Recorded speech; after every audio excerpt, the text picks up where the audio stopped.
खेसारी लाल यादव जी के मैनेजर विवेक सिंह आज साफ साफ बता दिए कि हमें खेसारी लाल यादव जी के साथ में नहीं रहना है और पवन सिंह के साथ में काम करना है। इस बात का मैं आज आप सबको प्रूफ भी दिखाऊंगा और बताऊंगा कि क्या कुछ सच्चाई है, आखिर विवेक सिंह क्यों नहीं रहना चाहते हैं खेसारी लाल यादव जी के साथ में। पहले आप यहाँ पे फोटो एक देखिए, स्क्रीनशॉट आपको दिख रहा होगा। इस स्क्रीनशॉट में आप लोग देख सकते हैं कि पवन सिंह और विवेक सिंह को मतलब दोनों को टैग किया गया है और मतलब उसमें बोल दिया गया कि अब मतलब इधर से उधर जाने वाले हैं, जो कि आप यहाँ पे पढ़ सकते हैं और देख सकते हैं। और सबसे लाजवाब बात तो ये है भैया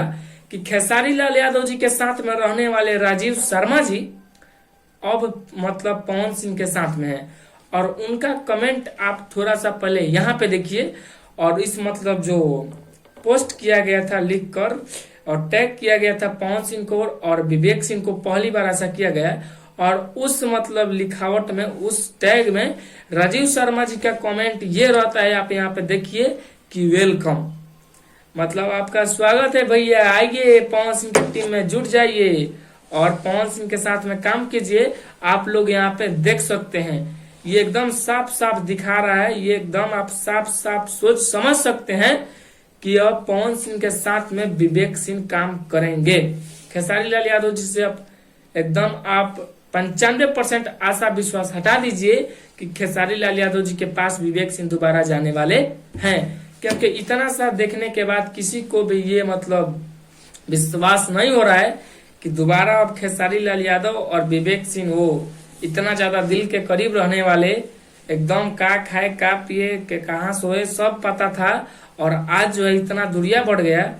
कि क्या ही बताया जाए। अब इसका रीजन भैया क्या है कि मतलब क्या है बताया जाए। ऐसा कुछ लोग बता रहे हैं कि विवेक सिंह बड़ा बड़ा गाना मतलब शूट करवाना चाहते हैं, खेसारी लाल यादव जी बड़ा बड़ा गाना शूट नहीं करना चाहते हैं, इस वजह से कि जो बड़ा बड़ा गाना शूट होता था, करोड़ों रुपया का जो गाना बनता था,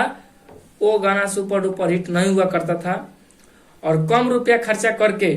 और खेसारी लाल यादव जी बहुत जल्द से जल्द गाना को वायरल करवा लेते थे, सुपर हिट बनवा लेते थे और उससे ज्यादा कमाई हो जाता था। यही जो बात है विवेक सिंह को नहीं पच रहा था, नहीं मतलब हो रहा था, इसी वजह से दूरियां बढ़ाने लगे और दूर होने लगे। और इसके बाद में क्या कुछ सच्चाई है और पवन सिंह के पास कब विवेक सिंह जाने वाले हैं, इस बात को भी मैं आप सबको अगले वीडियो में बताऊंगा। तब तक के लिए बने रहिए, मिलते हैं नेक्स्ट वीडियो, तक के लिए बाय बाय।